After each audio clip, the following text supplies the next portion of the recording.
আসেন আমরা আরেকটা অঙ্ক সলভ করি।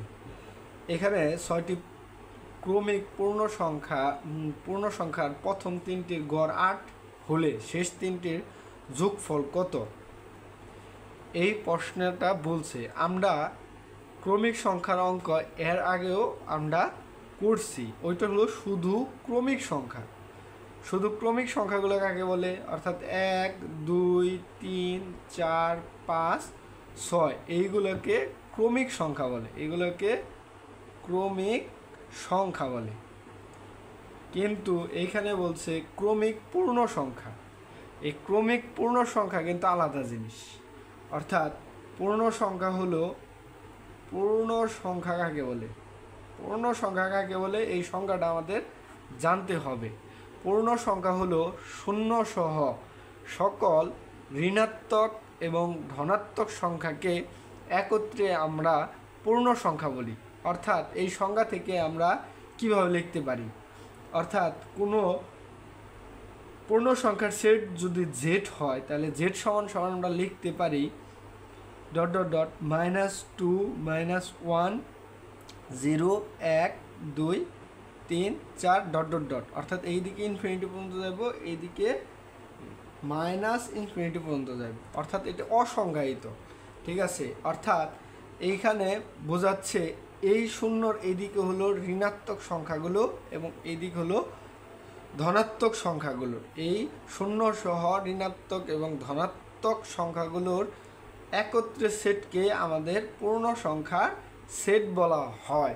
অর্থাৎ ক্রমিক সংখ্যা আর ক্রমিক পূর্ণ সংখ্যা কিন্তু একই জিনিস নয়, দুইটা কিন্তু ভিন্ন জিনিস।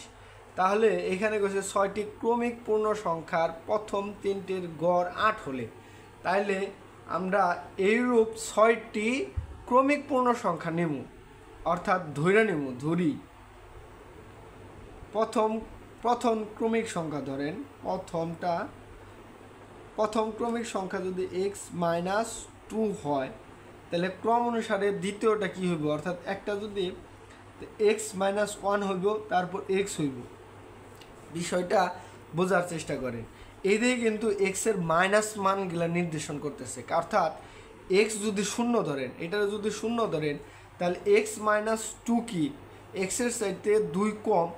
অর্থাৎ এইটা ধনাত্মক হইতে পারে, ঋণাত্মক হইতে পারে, কিন্তু আর কি এই পূর্ণ সংখ্যার হিসেবে আমরা এটার যদি কনস্ট্যান্ট ধরি, অর্থাৎ এটার x যদি ধরি, x-2 কি?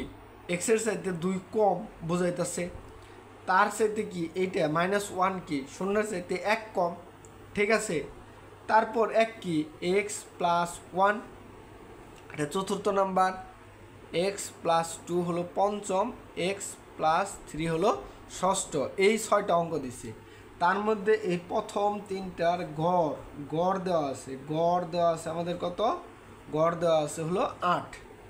অর্থাৎ তাহলে গড় আমরা শর্ত মতে কি লিখতে পারি? শর্ত মতে আমরা লিখতে পারি এই x-2 plus x-1 plus x divided by 3। অর্থাৎ 3টা সংখ্যা নিচ্ছি, 3টা সংখ্যা দেখে 3 দ্বারা ভাগ, 3 সমান সমান 8। তাহলে 3 ওই পাশে গেলে কি হইব?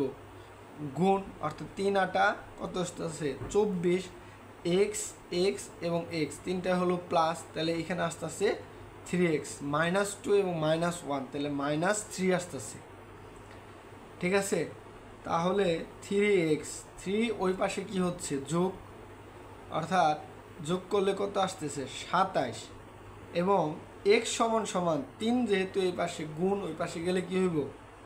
ভাগ। তাহলে ভাগ করলে কি আসতেছে? 9। অর্থাৎ 3 নং 27। অর্থাৎ x এর মান আমাদের আসতেছে 9।